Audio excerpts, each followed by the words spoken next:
Citoyen TV met en avant les informations du monde, avec des citoyens, pour des citoyens et par des citoyens attachés à une coopération gagnant-gagnant entre États souverains et en soutien aux acteurs qui défendent le droit des peuples à disposer d'eux-mêmes. Bonjour, au sommaire du JT citoyen du 28 avril 2021. Actualité au Tchad. USA patriote. Audit des élections en Arizona. Le cas CNN et pour finir, France patriote. Un présentateur de LCI désigné tête de liste du Rassemblement national à Paris. Commençons tout de suite avec l'actualité au Tchad. Les membres de la plateforme dénommée Vision Nouvelle regroupant 42 partis de l'opposition et 133 associations de la société civile ont rencontré le vice-président du Conseil militaire de transition, le général de division Djimadoum Tireina. Les responsables de la plateforme Vision Nouvelle saluent la mémoire de ces dignes et valeureux fils du cadre le maréchal Idrissa Déby Itno tombé sur les champs d'honneur, armes à la main, pour défendre la partie et présentent leurs condoléances les plus attristées au président du Conseil militaire de transition CMT avant d'expliquer le but de leur visite. On n'est pas aux manifestations actuellement. L'heure n'est pas à la marche. Nous avons décrété 14 jours de deuil national. Quel que soit Delta, on observe ce deuil national, on compatit avec tout le monde. S'il y a lieu de revendiquer, ce n'est que légitime. Et c'est ça la démocratie que vous avez voulu qu'on la fasse. Sinon, il n'y aura pas de démocratie. Donc, il y a tout dans le temps et il y a le temps pour tout ça. Le vice-président du Conseil militaire de transition salue l'initiative de la plateforme Vision Nouvelle. L'heure n'est pas au désordre et à l'agitation inutile. Nous devons tous ensemble, en tant que Tchadiens, conjuguer nos efforts. Tout ensemble, accompagner le Conseil militaire de transition dans la phase qui est la phase de transition de 18 mois que nous avons fixée pour nous permettre d'y arriver à des élections libres, transparentes et crédibles pour que le Tchad puisse renaître de ses cendres. Les membres du Conseil militaire de transition demandent aux représentants des partis politiques de l'opposition et ceux de la société civile d'œuvrer pour l'intégrité territoriale de notre pays, le Tchad, comme le fait Marshall l'a toujours fait avec abnégation.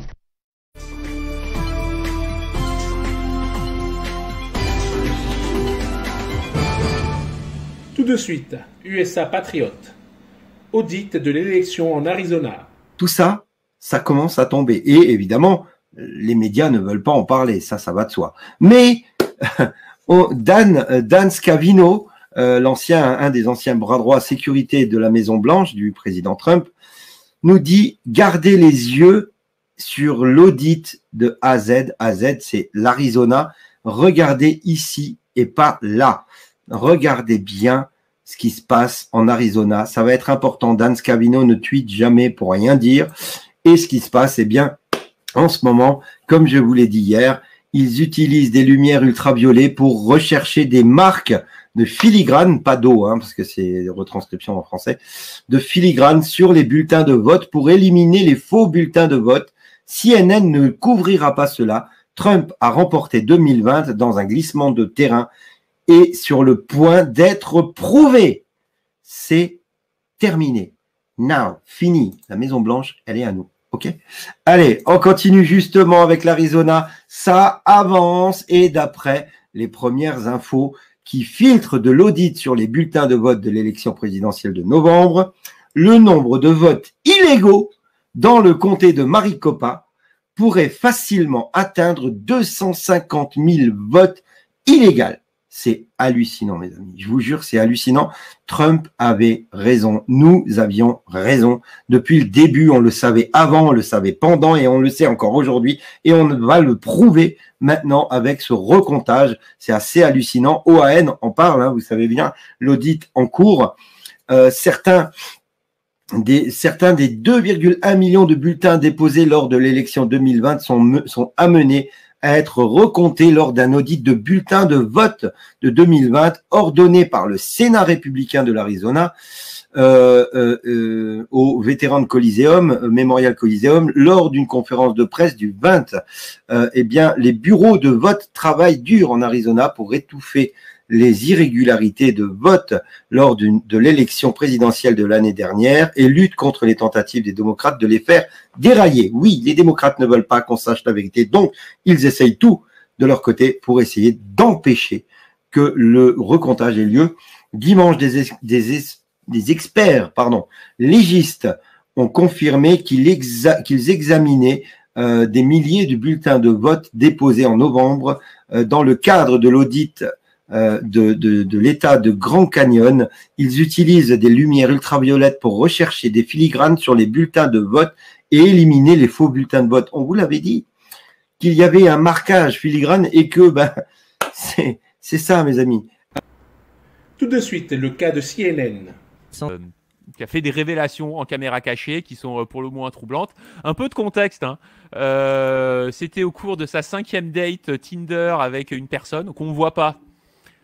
Faut imaginer que peut-être elle était plutôt mignonne, hein, la personne sur Tinder, on va voir. Mais en tout cas, voilà, Monsieur Chester, il nous annonce un certain nombre de choses. Donc, je vous ai fait ça par thème. J'ai vu les 3 vidéos qui ont été publiées par Projet Veritas et je vous fais ça par thème. Donc, sur les élections américaines, Chester avoue avoir volontairement tenté d'influencer, enfin que CNN a volontairement tenté d'influencer les élections américaines en peignant Biden sous un angle positif et en accumulant les fake news sur Trump. Il reconnaît lui-même que ce genre de pratique constitue de la propagande et il estime qu'à 100%, donc c'est lui qui le dit, hein, entre guillemets à 100%, que c'est l'action de CNN qui a permis de sortir Trump de la Maison-Blanche. Donc voilà sur la politique. Dites-vous bien tout ce qu'il disait le CNN, bien sûr, nos médias à nous, ils le reprenaient, ils nous balançaient ça dans la gueule et les gens finissaient par haïr Trump sans même savoir pourquoi en fait. Sur le Covid, donc on nous dit la peur fait vendre et est utilisée pour scotcher le téléspectateur devant son écran, ce qui explique le décompte des morts et des cas en permanence sur CNN.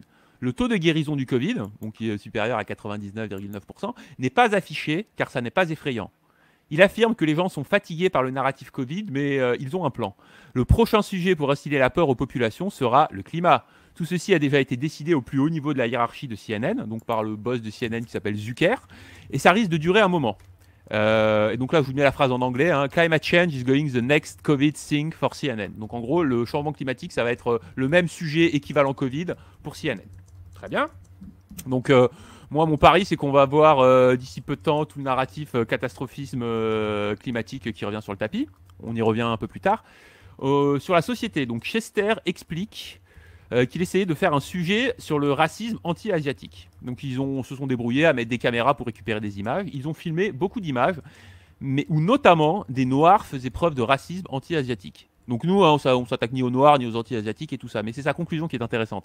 Les images n'ont pas été diffusées car non conformes au narratif de suprémacisme blanc que CNN essayait de pousser.